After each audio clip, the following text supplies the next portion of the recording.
Good morning, good afternoon, everybody, and welcome to this Zango FINTRAIL webinar. I'll slowly talk while people kind of begin to drop in as people finish meetings, and allow people an opportunity just to kind of click on the link, register. But we'll be with you for the next 45 minutes to an hour.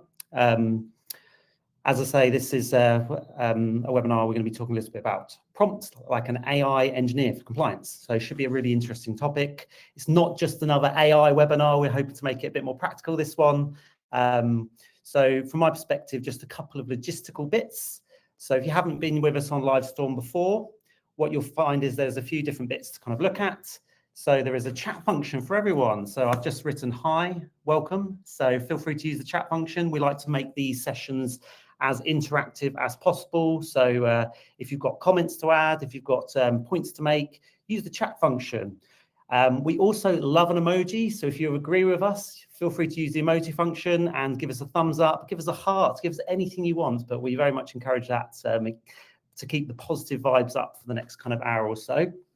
There is also a questions tab. So what you'll see in the bottom right-hand corner next to the chat function, there is a questions box as well. So if you have any questions throughout, make sure you add them to the questions box, not the chat function, because that is the one we'll be monitoring more actively.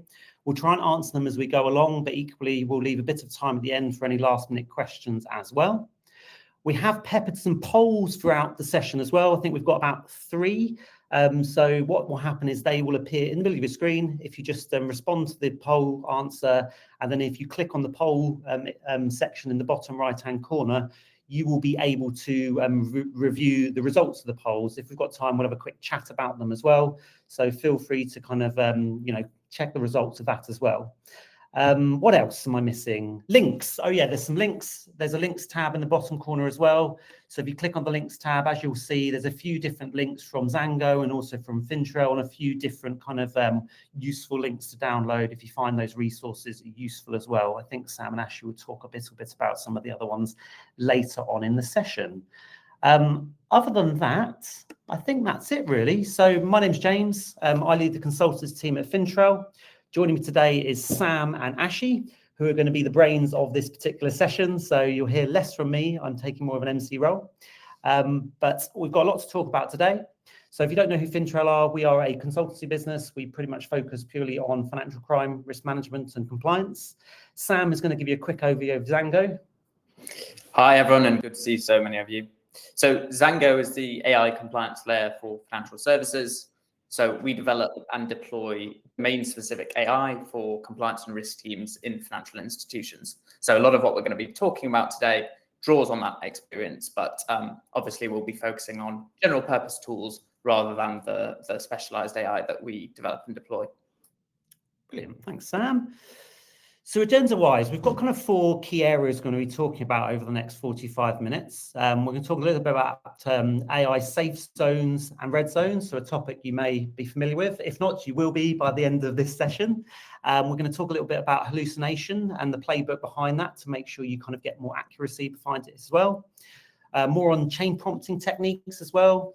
And then finally, we'll have a little bit of time talking about building obligations register. So, lots of stuff to talk through, super practical, we hope super useful, particularly going into 2026, where I'm sure you'll be using these skills a little bit more. We'll start off with a poll though. So hopefully you'll see this appear in the middle of your page. So I'll read it out though anyway. So it should say, to what extent do you think you're making the best use of AI in your role? Pretty simple. I think it is a 1 response answer only. So feel free just to pick up one of those. So A, B, C, or D, and we will see where everyone is on that. Let's have a quick look at the responses, Sam, Ashi. So it looks like C seems to be the more popular at the moment. So AI helps in specific tasks, but it's unreliable or limited in others. So very interesting to say that it is unreliable for certain bits. Sam, Ashi, maybe we can hopefully through this process help with some of those accuracy bits and talk about reliability versus unreliability as well. C certainly seems to be the most prominent answer though. Sam, so talk me through AI skills and confidence gaps then. Absolutely, yeah. So really interesting poll results, and it massively tracks. So before joining Zango, I was working in the UK government, leading policy teams. So most recently in the supervision and compliance team in the AI regulation unit. And what we've just seen in that poll results chimes massively with the evidence that we were looking at in government. So while 85% of financial services are already using or are planning to use AI, more than half say that they've never received any formal training at all, which is really quite remarkable. So yes, there is an AI skills gap, and the evidence shows as well that it's most prominent in compliance teams. But there's also a confidence gap, and I think that's understandable because general purpose tools in particular, they are they can get things wrong. So today we're going to give you practical advice on how to bridge that gap. So we're going to start by looking at AI safe zones and AI red zones. So essentially, where for AI everyday compliance work, where does AI work well? And where do we need to be super careful? So firstly, on safe zones. So these are all tasks which follow very clear rules and they don't rely heavily on human judgment. So AI is very good at them. So we have retrieval and semantic search, classification, transformation, and controlled generation. And we'll go through each of these and what it means in practice. So first up, we have retrieval and semantic search. So this basically means finding the exact information that you're looking for by understanding the meaning of your question and not just the words. So it's very good at finding relevant sections of policies, in procedures, combing through long regulatory policy documents, and it can make your life much easier. So for example, you could ask a model, does our KYC policy allow photocopies of passports to be accepted as a valid form of identification? So don't be afraid to use AI for retrieving information. Second up, we have classification. So this basically refers to sorting information into categories based on predefined labels. So for example, you could take an anonymized list of customer complaints and you could ask an AI model to categorize it by product or by consumer duty outcome, for example. Then we have transformation. So many of you will be very, very well versed in this, but it basically means using AI to change the format of information without changing its meaning. So for example, the FCA is always publishing very long policy statements, and you can prompt an AI model to ask it for a concise summary, or alternatively, you could ask it to turn meeting notes into a summary of that meeting readout. And then finally, we have controlled generation. So we'll walk you through a sort of a worked example in Ash's section later on. But this is about using AI to generate text within a fixed structure. So using a template or a particular format. So you could ask an AI model to create a regulatory change impact assessment, and you could give it a template structure to follow. So you could say, firstly, I'd like a regulation overview. Secondly, I'd like a summary of change. Then I'd like the key obligations, and so on. So these are all safe zones because the task is very structured. The meaning is very much tied to clear rules or categories. It doesn't mean that the AI is always going to be correct, and we'll talk more about how to evaluate AI outputs in a future masterclass. But generally, AI is very good at these tasks, so don't be afraid to make the most of them. Then we have red zones. So this is where AI is particularly prone to making mistakes. It's worth saying up front that across the board here, you shouldn't be putting personal or sensitive data into publicly available models. So always make sure that you're working with redacted inputs or alternatively approved enterprise-specific AI models that are secure. But the red zones that we have here are understanding materiality, control generation, creating processes, and interpreting regulatory intent. So first up, understanding materiality. So while AI is very good at spotting patterns, it doesn't always understand what exactly matters in a compliance context. So in other words, it doesn't really know how important something is. And that's because materiality depends on the context, which the AI model won't necessarily have. So things like, the legal thresholds, customer impact, historical fines that have been issued by the regulator. So it's not a good idea to ask a model to score the severity of a control gap, for example, because it simply just won't have the context that it needs to do that effectively. Then we have control generation. So generally, good controls require a couple of things. They require extensive domain knowledge, and they also require an understanding of how different systems work together in practice. General AI systems don't have either of these things.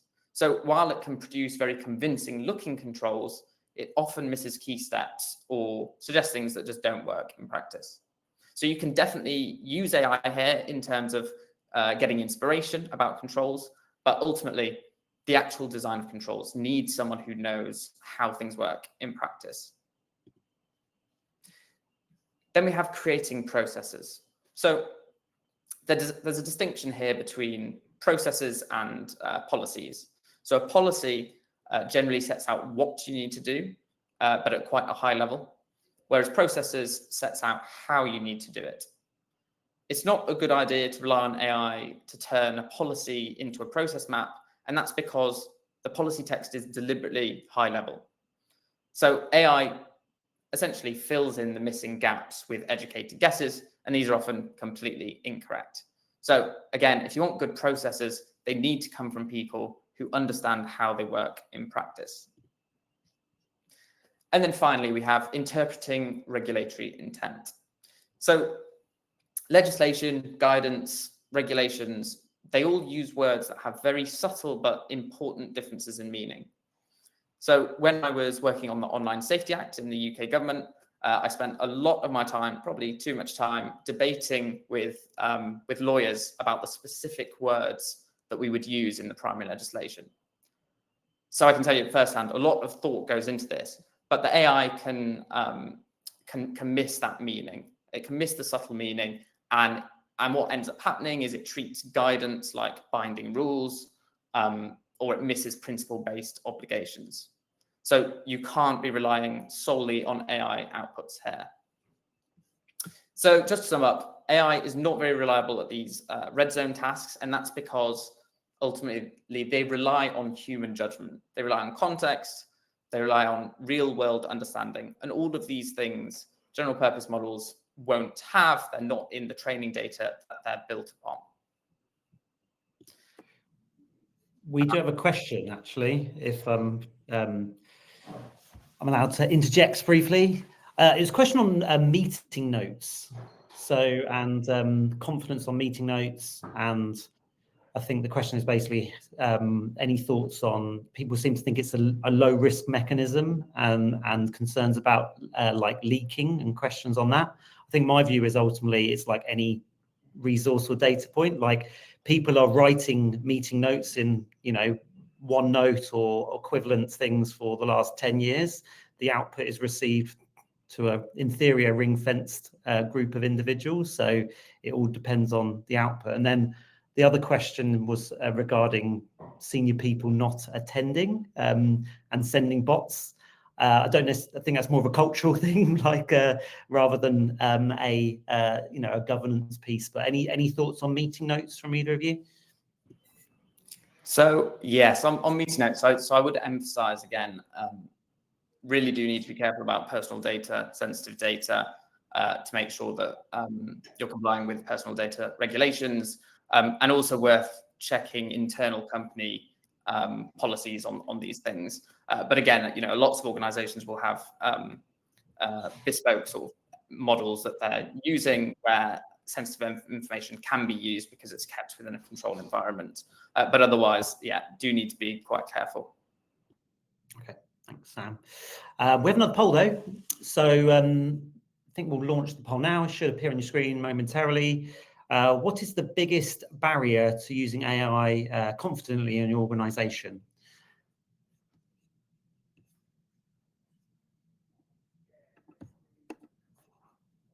Again, if you click your response and you click on the poll section, you should be able to see some of the answers. Sam, Ashley, I don't know if you've had a look to see how they're dropping in. Looks like B, lack of trust in AI outputs, fear of error. Yeah, that's clear. What you expect. That certainly sounds about right. And that's what we hear as well in a lot of the conversations we have with risk and compliance teams. So hopefully this next section that we're going to cover addresses some of these concerns and helps you use AI more confidently in your daily operations. We'll take it from there. And the next piece we're going to talk about is the hallucination playbook. So we've heard about AI safe zones and red zones from Sam. But as I mentioned, a lot of what is on people's mind at the moment is, how do I know that the output is going to be accurate every single time? And how do I know that it's going to be consistent every single time? And these are super valid concerns. I mean, model hallucinations are a massive pain point, and especially when it comes to general purpose AI tools, and a really big barrier for enterprise adoption. So in this section, we are going to cover what are the limitations of AI, and also some of the sort of tips you can use to get around them. You'll hear me talk about obligations a lot, and I know that that sort of means differently to every person. But the reason we focus on obligations is because a lot of compliance workflows are grounded in regulatory rules. So when I talk about extracting obligations, I'm talking about the exercise of pulling out rules, requirements, or guidance or recommendations from regulatory sources, just so we're on the same page as we go ahead. Perfect. So let's talk about model limitations. These are the 4 that we're going to cover today: long document comprehension, shallow pattern matching, overinterpretation, and unstable completeness. So some of these are quite self-explanatory, but we'll go through them one by one and talk through them. So first one up is long document comprehension. We already know that AI loses its accuracy when you upload a long document. If you upload a 1-page regulation and ask for key points, it's going to do pretty well. But as soon as you put up a 100-page regulation, you know that the output is going to hallucinate. But the why behind it is quite good to understand. And the reason is that the more text you give AI to digest at once, the harder it becomes for it to keep track of what's relevant. So when it's at page 80, it's kind of lost track of what was said in page 5, and it starts to fill in the gaps, and that's where we see inaccuracies pop up. So this over here is a helpful guide to understand what type of accuracy you can expect according to your document length. So we see around the 30-page mark, it starts to decline, and around the 50-page mark, it becomes a bit unreliable. I will say, though, this is contextual. So, for example, if I upload a 50-page document and ask for retrieval, which Sam talked about, just locate where this is placed, it's going to do quite well. But as soon as I start using more complex tasks on a 50-page document, it will start to have a bit of a breakdown. And the solution to this isn't rocket science. It's what we call data chunking. So data chunking, let's see. It is the act of breaking down a long document into multiple parts and then processing it one at a time. So if I have a 100-page regulation, I'm going to break it down into 4 parts of 25 pages each. I used to think that you could just ask the model to look at the first 25 pages. And while that sort of data narrowing helps, actually breaking down the document using some sort of PDF editor is a lot better. And you should see that the accuracy starts to get a lot better. And also, as I'm going along, feel free to drop in any questions on the chat. Happy to answer them. Perfect. Let's move on to the next one, which is shallow pattern matching. So this is when you ask the model to engage in deeper reasoning, and it jumps to conclusions and proposes like the most common answer with all the right buzzwords that sound sensible, but actually don't have a lot of substance behind it. And I'm sure we can think of some terribly AI-generated LinkedIn posts here. And how this breaks in practice is, you enter in your 100-page regulation and you ask it to pull out all incident reporting obligations, for example. It'll look at a provision that defines what an incident is and make a mistake, jump to conclusions, and inaccurately extract this as an incident reporting obligation. And this happens all the time. The solution for this, once again, is super simple. It's what we call rational engineering. You just ask the why. So when we did math exams in school, we didn't just give an answer, we were asked to show our working, and you do the exact same with AI outputs. And what I've done is change the prompt, and I'm asking it to extract all incident reporting obligations and also explain why each obligation is an incident reporting obligation. What it does is it forces the model to reason step by step because it has to justify why it made the decision. And it also gives you visibility into the logic, so you can see whether its way of thinking is actually correct. And again, you'll see the accuracy improve a lot just from that. Perfect. The next one up is overinterpretation. So as Sam mentioned, legal text is very ambiguous, and that ambiguity is on purpose, right? We have an outcome-based regulatory regime, but the thing about AI is that it hates ambiguity.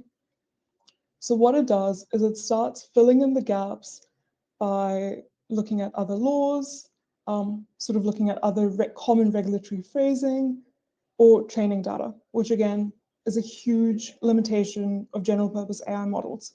The training data is usually not that great, and it's not specific to financial services or financial service compliance.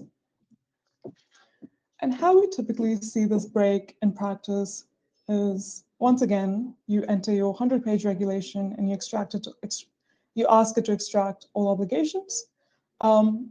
Section 5 has like a principle-based obligation about monitoring unusual transactions. AI hates ambiguity, and it adds in a bunch of detail that doesn't exist.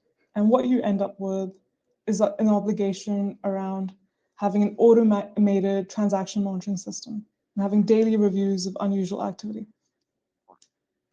So there is a solution for this, and that is, once again, quite simple. It's what we call an evidence request. So the model can't invent supporting text that doesn't exist. So when you ask for an output and ask it to also give you the raw text that the output is based on, it's forcing the model to stop over-interpreting or adding detail that doesn't exist.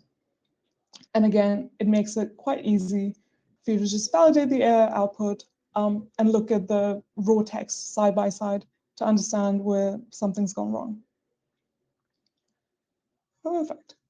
And the last one that we'll cover today is completeness.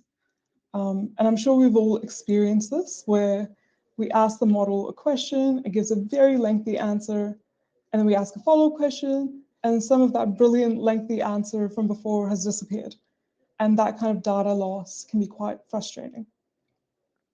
So all you need to do is number the list, which is basically you force the model to assign a unique ID to each element of the output. And then when you ask follow-up questions, you can validate that all of the unique IDs are still present. And hopefully you haven't lost any of that data. Perfect. So that brings us to the end of model limitations and some hallucination tips. And we'll very shortly... Question, actually, if that's all right. Like, yes. We had a question on hallucination and rationale, and are these any different to asking a junior employee to gather the information? So there's a bit of a comparison between how an employee, regardless of to be honest, regardless of whether they're junior or not junior, it could be any person to collect or gather information. They could also ultimately have inaccuracies. Any thoughts on that? No, that's a really good point. The first AI workshop that I attended about 3 years ago, run by Microsoft, The thing that stuck with me from there is that AI is like a grad, right? And yes, the models are getting better every year, the grads are getting better every year, but they're still grads. So it's exactly the same thing. Like you'd ask a junior employee to gather the information, you're asking the model to gather the information that it's based on. The only difference is it's a bit quicker than a grad is, which is helpful, but no, it's exactly the same concept. Yeah, I guess the same principle in the sense of you put in the instructions you put in ultimately will dictate the value that you get out, although potentially there is a higher point of maybe inaccuracy if the grad gets it or the employee gets it wrong and goes off on a complete tangent on the wrong area. So but the principle in terms of like instructions are ultimately the same. Exactly. The wider concept is garbage in, garbage out. So the better your input, the better your output, and that's what we sort of live by. Yeah. Perfect. So it's time for another poll. I pass it back to James. I'm the poll person today. So the next poll, if you'll see it appear in a minute, is which AI limitation do you think poses the biggest risk in your day-to-day work?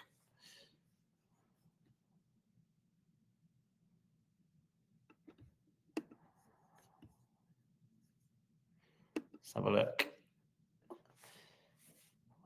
So at the moment, it seems to be C is the more dominant response. So overinterpretation makes confident but incorrect guesses. Sam, any thoughts on that? Yeah, it's interesting. I think that it makes complete sense. I suppose, just going back to that question that we just had, I suppose one of the differences between, a sort of junior employee coming back with something is they might not set it out with such certainty that an AI model does. So yeah, it certainly makes sense. All right. Chain prompting. Ashley, I think this is you still. Perfect. Yes, that's me again. One moment. So, chain prompting. Now, in this section, we're going to do the obligation extraction exercise. And before I do that, we're going to very quickly talk about chain prompting. So let's first by talking about single prompting, which is when your entire ask is captured in one prompt. And usually for super simple requests, this works really well, and that's fine.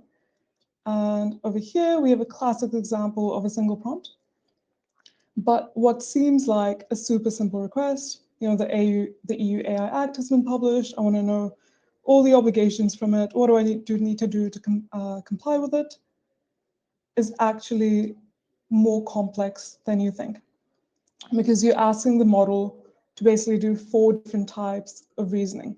You're asking it to read like a 150-page document. You're asking it to differentiate between what's an obligation, what's a context, what's an applicability section, what's a definition. And you're asking it to cross-reference between like 85 sections. So it needs to read Article 8 in line with Annex 1.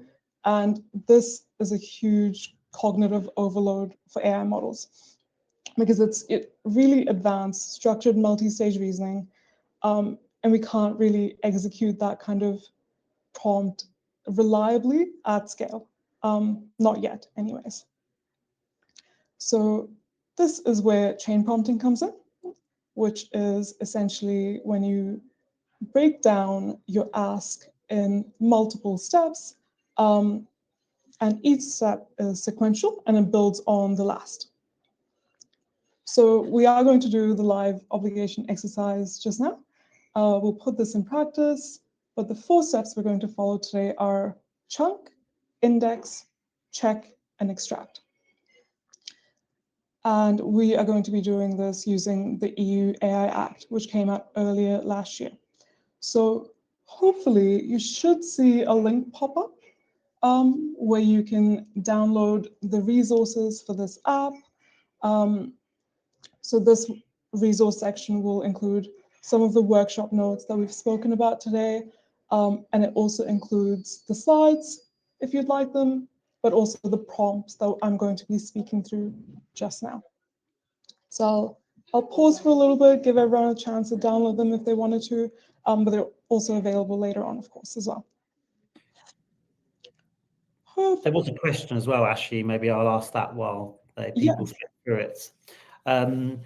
Any thoughts on having AI models certified, for example, ISO 42001, which I think is one of the newer ones specifically designed for AI? Any thoughts on certification? Either of you, sorry. Yeah, I'm happy to comment on this. So I think certification has got a very valuable role to play.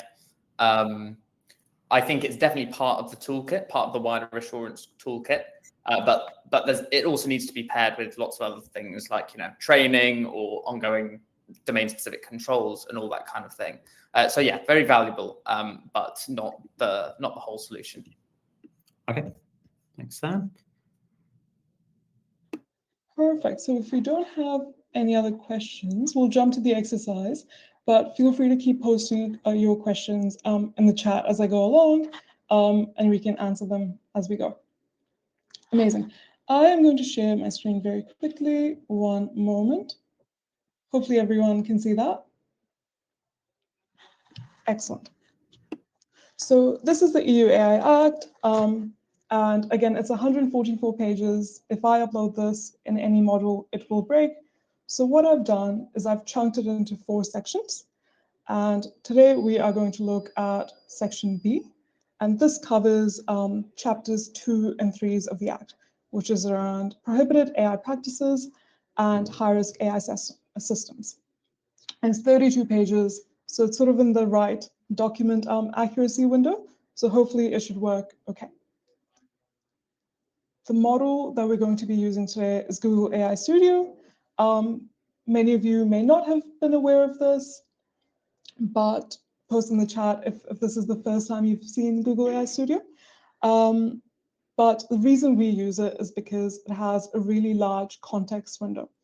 And what this means is it can handle longer documents, it can handle longer conversations, and it can also handle more complex instructions without sort of forgetting the earlier parts, which is that unstable completeness issue that we spoke about earlier. So without further ado, I am going to very quickly paste in my first prompt that we're going to be working with today. One moment, let me upload the right file.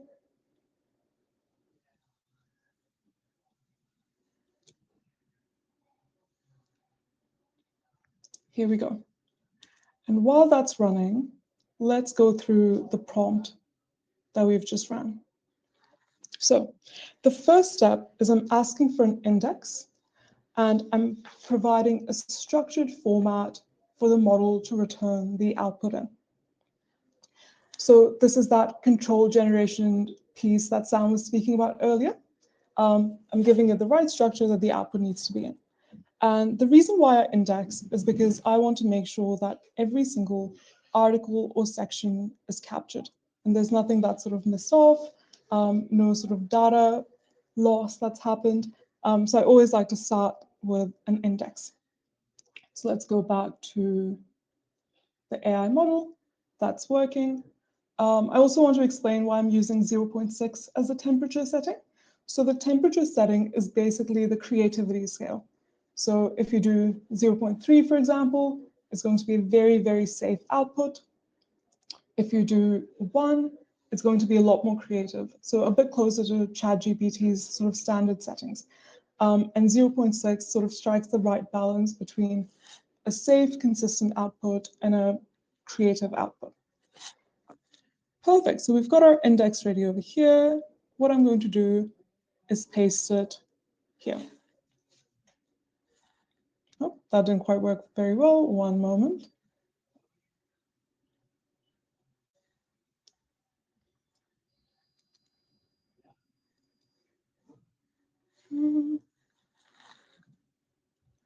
One moment. Let's just see what's happening over here.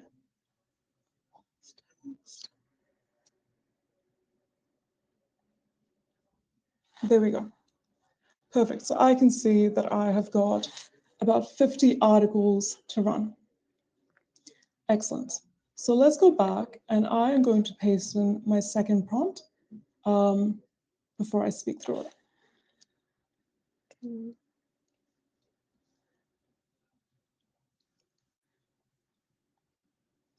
Cool. As that's running, let's go back and look at the prompt we've used.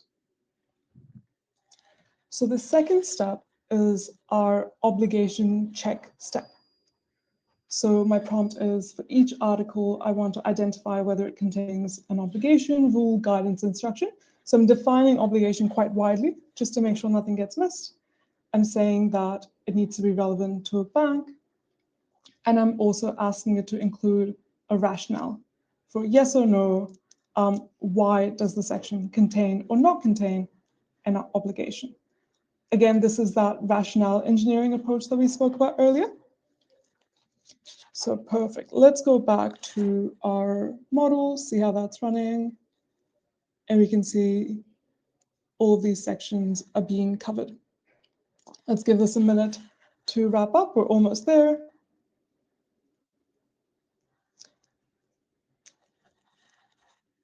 Perfect.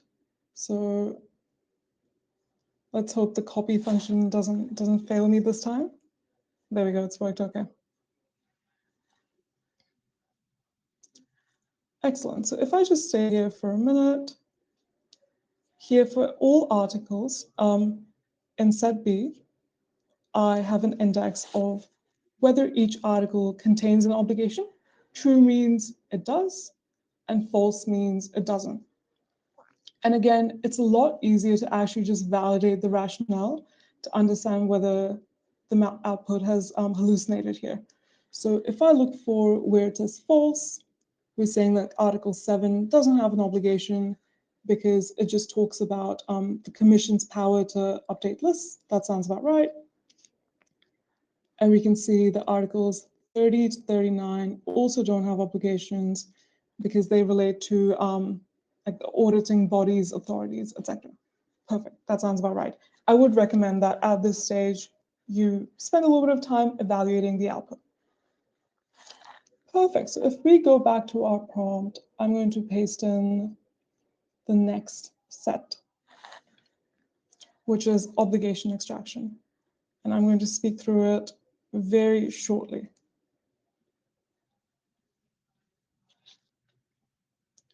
So in the last step, I'm extracting all obligations.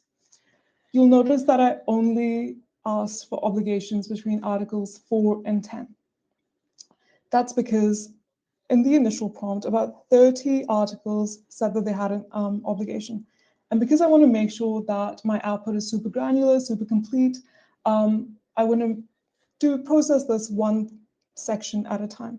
So you can chunk your data at this stage. You can ask for, only 10 pages of set B to be processed at once, but narrowing your request also works. So I'm going to do that instead.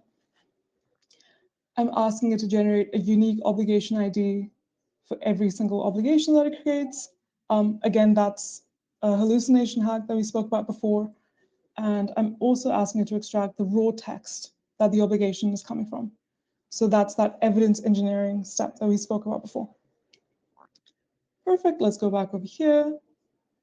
I've got a nice set of obligations from sections 4 to 10. Now let's spend a little bit of time. Oh wait, something has gone wrong. I've pasted the other section. One moment. Here we go. So from Articles 4 to 10, I can see I've got about 30 obligations. And let's take a look at this output.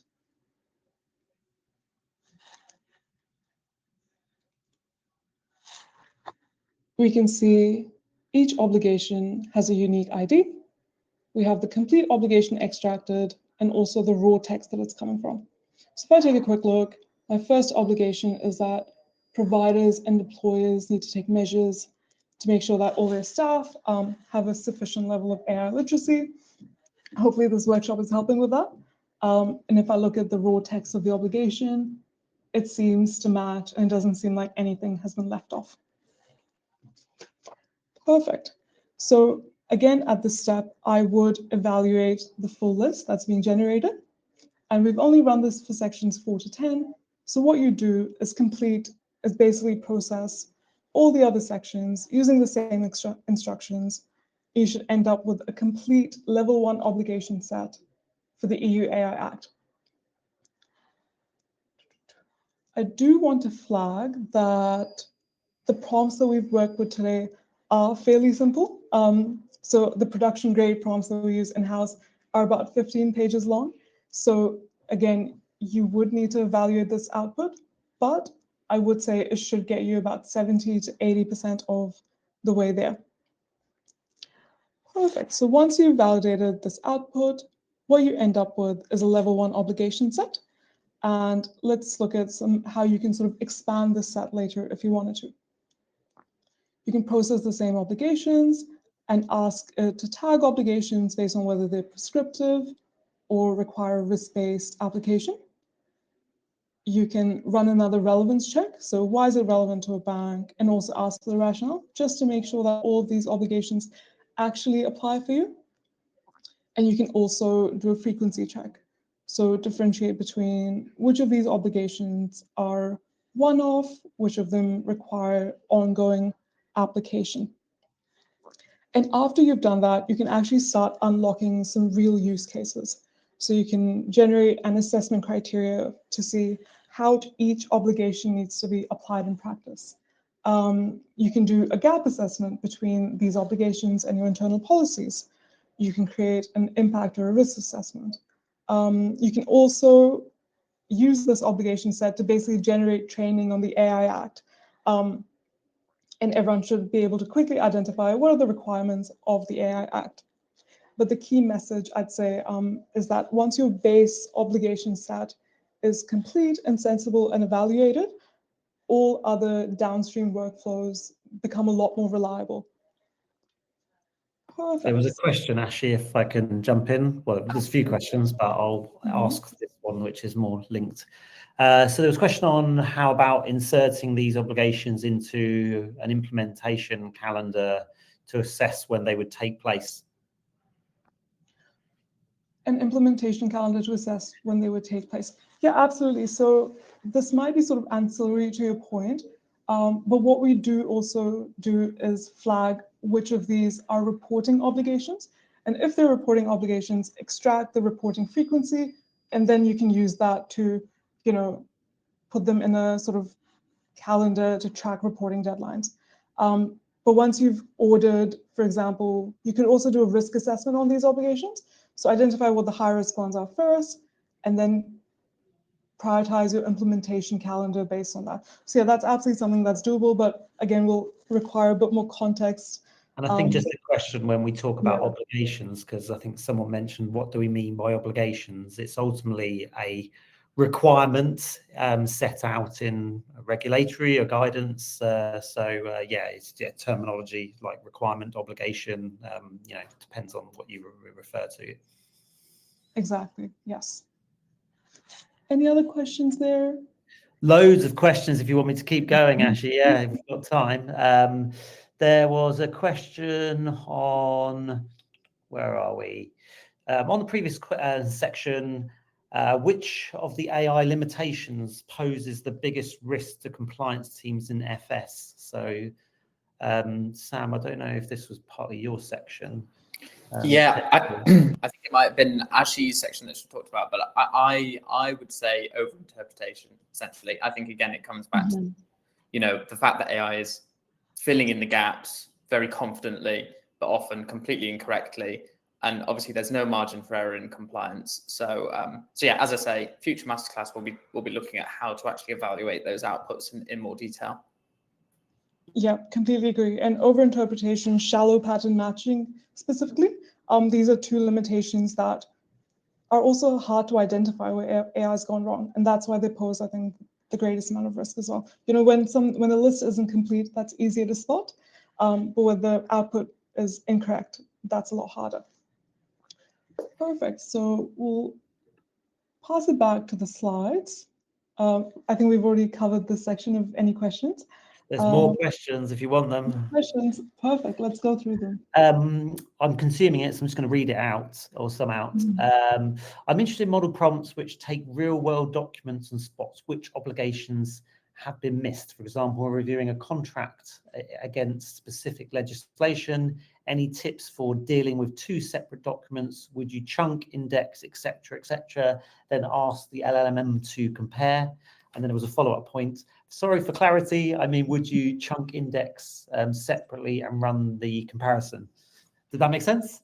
I think so. So just to sort of say back to you, you're talking about you have a regulation and you want to make sure that your contract covers all of the requirements of that regulation.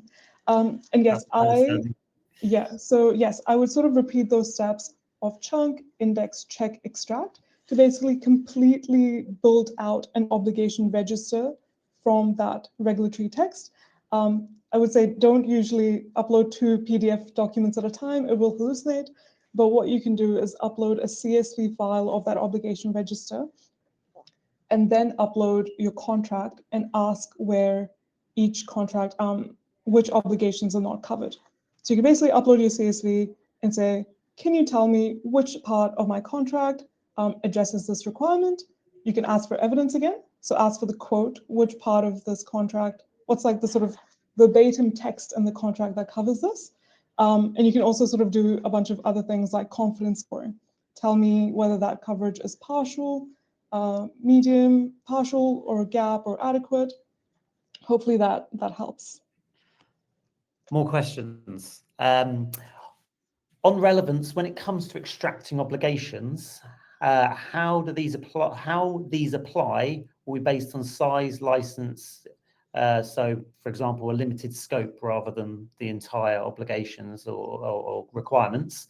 How best can we extract obligations that are tailored for us specifically, if where they apply across multiple businesses or models or products or things like that?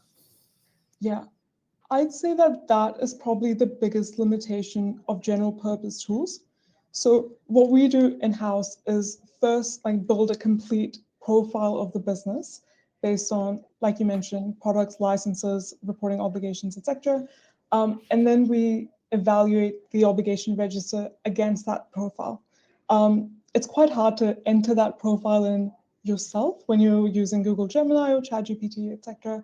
So I would say pick a few parameters that matter, and you've already identified them: your license, your entity type, any exclusions. So for example, any products that you don't offer that you know the regulation speaks a lot about, and as much context as you can give.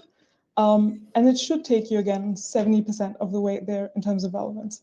But yeah, relevance is something that usually does require a lot of human evaluation if you're using general purpose models. Perfect. How do these lessons apply when building custom AI agents? For example, is it better to build more narrowly focused agents taking on specific steps in the prompt, or are AI agents capable of taking on multiple of these steps with effective prompting? Yeah, I'm happy to come in on this. So I think the best way to build multiple agents, the best way is to build multiple agents for the specific tasks, and then to create agentic workflows to perform the whole operation. Just because of that specificity that you can get into really improves the accuracy. Awesome.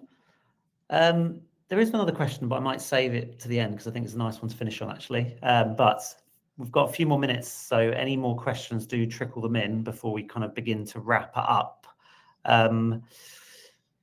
Key takeaways, though. Just a few things to kind of think about. Hopefully found this useful. Good questions as well, which is always helpful. But the key bits are know where AI can be used reliably and where it is likely to fall or fail. Understanding AI model limitations and tips to reduce hallucinations. Using chain prompting, as Ashley's talked you through, to improve accuracy and repeatability. How to extract regulatory obligations requirements for downstream workflows as well. So the slides are available. You can find them. I think a few more questions popping in, which is maybe a useful one to kind of begin to finish on, which is, how do you see modern compliance teams structured? Pros and cons of each options. Should there be an AI engineer embedded in compliance team? Should each member be an AI expert? Should the company have an AI engineering team that acts as internal consultants? I think it's quite an interesting question. Any thoughts, well, maybe thoughts from both of you on that one? Yeah, sure. I'll kick off. I suppose my main reflection here is that, when, for example, when we were going through the Industrial Revolution, the idea that people would be working these machines without training is kind of crazy. So I do really think that, AI skills need to be embedded, and there needs to be lots of training provision. The EU AI Act did require basically everyone in scope of the Act to have a requirement to promote AI literacy among their workforce. That has now been rowed back on to try and reduce the sort of compliance burden. So if those amendments go through, then that obligation will no longer be in place. But nonetheless, I think it's really important that we do have that AI skills sort of infrastructure in place as AI increasingly gets embedded across workflows. But Ashi, you may have views on this as well. Yeah, and I think I agree that the use of AI engineers is going to increase massively, and it depends on how embedded they are. I'm sure different firms will sort of approach it differently in terms of how comprehensively they need to be embedded within compliance teams. But I do think that what we will need is more AI responsible officers that bridge the gap between the business that may have a limited understanding of how AI works in workflows and AI engineers, because again, literacy around AI is the biggest issue, and you need someone that really, really understands, one, how models work, and two, how they support compliance operations to actually be able to solve a lot of the hallucination issues that come up.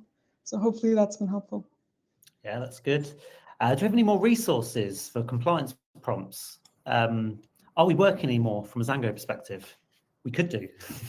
There are plenty in the pipeline.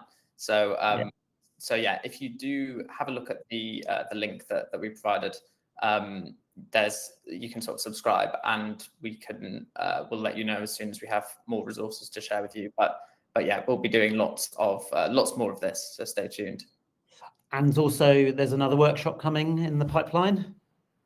Absolutely. Tell me about this one. Yes. So we've obviously talked a lot today about what AI is good at, where it's we need to be careful, and how to use it effectively. What we haven't talked about is how to sort of scrutinize the outputs. And it was interesting to see the poll results earlier, where that seems to be a really key issue for everyone here around being able to trust whether those outputs are accurate. So that's what we're going to be diving into in our next masterclass. It'll be on the 17th of February. So spotting where AI goes rogue, and we'll look at things like how to design human in the loop workflows. How do we define human viewpoints? What does good look like in compliance? And then how do we embed AI governance throughout the whole thing? So yeah, shaping up to be a really exciting session, and hope to see you all there. And how do people get in contact with you both? LinkedIn, Zango websites? Both are great. LinkedIn, Zango website, our emails. So I believe that a link should have popped up there, and that'll take you directly to our website, so you can reach out to us there as well. Brilliant. Well, we're on time. Any final thoughts you want to part ways with before we kind of finish the session? Only that, it'd be great to hear how you guys have found it. As we say, let us know if you've got any thoughts, feedback, anything you'd like to hear in future, and we'll definitely Awesome. Well, it seems to be lots of people found it very useful. Glad to hear it. Do send us formal feedback. Do connect with us all on LinkedIn, and do reach out if you want to find a bit more about what Zango or FINTRAIL are up to in this space as well. Thanks so much. Have a brilliant rest of day, rest of week, and good luck with your AI prompting as well.